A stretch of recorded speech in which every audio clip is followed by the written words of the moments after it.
Hello， 大家好，我是塔塔。常常在百货公司都可以看到卖上海烤麸，你是不是很好奇烤麸是什么？是怎么做出来的呢？上次跟大家分享过做凉皮的方法，洗完面之后你会得到一小块的面筋，它就可以拿来做烤麸。如果没有打算要做凉皮的话，可以简单的买小麦蛋白粉加酵母粉来制作面筋哦。我今天示范的方式是用洗面法取得一块自制的面筋，用洗面法是比较麻烦一些，不过跟小麦蛋白粉做出来的口感不同。将准备好的高筋面粉放入调理盆中，加入5克的海盐，搅拌均匀，一边搅拌一边加入温水。我会建议大家使用40度左右的水温，水跟面粉比较容易结合在一起。水不要一次加完哦，要先保留一点水分，视当天的状况做水分的调节。像这样轻轻的拌，直到成为像这样面片的状态就可以了。接着就可以开始用手揉了。你可以用不粘锅来揉面，会很好拌，盆子就不会粘得到处都是。一开始会有点粘手，那是正常的，你只要像这样手归着轻轻的揉捏，直到成团即可，不需要揉到很光滑。大概像这样的状态就可以了。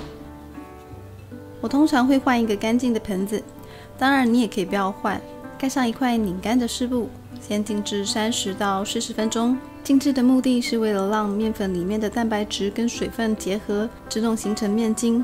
这个方法类似面包的水合法，时间延长到40分钟，效果会更好哦。这个时候面团已经变得很柔软了，不容易取出来，建议用橡胶刮板。一开始面团会比较粘手，建议不要先用手掌的力道来捏，先用手指跪着的方式来轻揉整形。没有烘焙垫也可以用不粘锅垫着揉哦。大概揉到不太粘手的状态，就可以用手掌的力道来揉面了。利用手腕的技巧来揉面，而不是蛮力哦。我习惯用左手大拇指放在面团的中间，帮助整形。大概揉1到2分钟，就可以揉得很光滑了。这时候再放回盆中，松弛2个小时。同样的盖上湿布，预防表面干燥。这个手揉的方法很耗时间，不过也替自己省了不少力。现在来看一下面团的状况。现在的面团已经变得非常的柔软，而且弹力非常的好，它不容易被扯断，也不容易将它取出来。现在重复刚刚揉面的动作，你不需要揉得很用力哦，用手腕的技巧，大概2分钟左右就可以揉出薄膜了。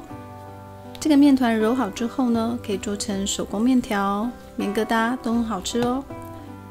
揉捏好的面团就可以开始进行洗面了，加入适量的水，把面团放在水里，用手不停地搓揉面团，像这样。面筋洗好后是这个样子的。如果没有当天蒸，可以先放在一个容器中，覆盖一些水，预防干燥，放到冰箱泡1个晚上，面筋的表面也会变得比较光滑。我比较急，当天洗好面就想蒸了，准备5克的酵母粉，20ml的水，1匙的糖让酵母活化，搅拌均匀，像这样完全溶解就可以了。我把刚刚的酵母放进来，用手指去按摩它，让酵母吃进去。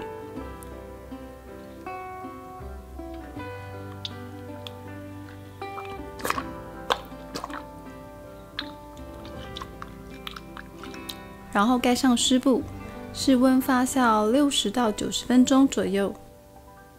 发酵好的面筋会变成这个样子，表面会起一些大气孔。找一个容器来蒸面筋，我这次使用的是蛋糕模，没有烤模，用这种蒸笼加有深度的碗公也可以。我今天用这款不锈钢的蒸笼，如果你的面筋不大，那就用小的；面筋比较大块，那就用大的模型。我会再铺上一张烘焙纸，会比较好脱模。把这边稍微修剪一下，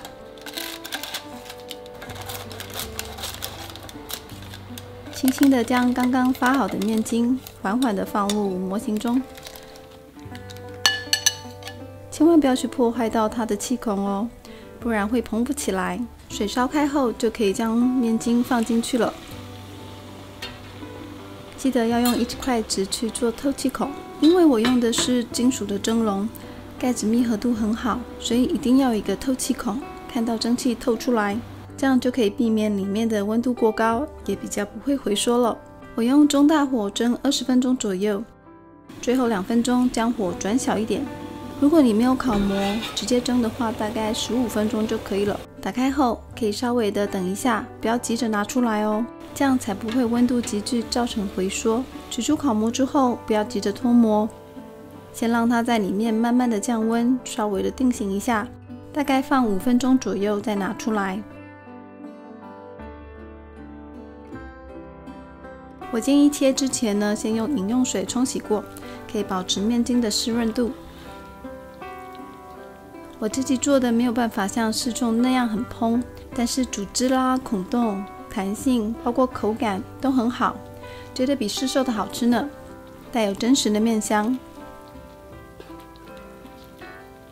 这个面筋可以拿来做上海烤麸、做红烧啦、做卤肉啦，还是炒菜加一点都超好吃的。上次我买一碗大肠面线，放几块进去，吃起来有一点像那个大肠 QQ 的感觉，跟面线也好搭哦。